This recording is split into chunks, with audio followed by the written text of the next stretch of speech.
لێرەوە سڵاو نێرم بۆ هەموو ئەو بەڕێزانی کە بەیانی بەشداریەکەن لە کۆبوونەوەی ئەنجومەنی گشتی سەرکردایەتیە هەمویان دەنگی خۆیان هێناوە.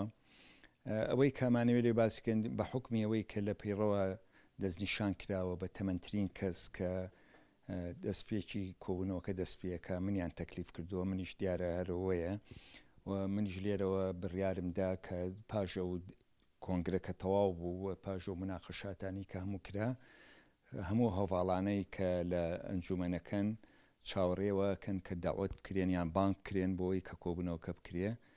ماوەیەکی 1-2 هەفتە زیاتریشی پێچوو لەبەرەوەی کە هەندێک وردە شت مابوو کە بمێنێتەوانێ بۆی قسەی لەسەر بکرێ، هەندێک گلەی و گازندە هەبوو بۆی کە و لژنەی کە مختصن بە ئیشەکە دەستکاری بکرێ. منیش دیتر دوێنێ پرسوڕام بە زۆربەی هەواڵەکان کرد، ئامادەیان هەبوو.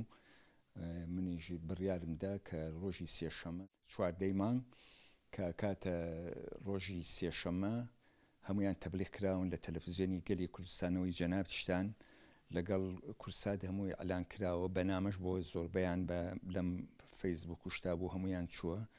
تەمەناکەم کۆبوونەوەکەی بەیانیمان لە مەکتەبی سیاسیە بێ لە هۆڵی شازاد سایب.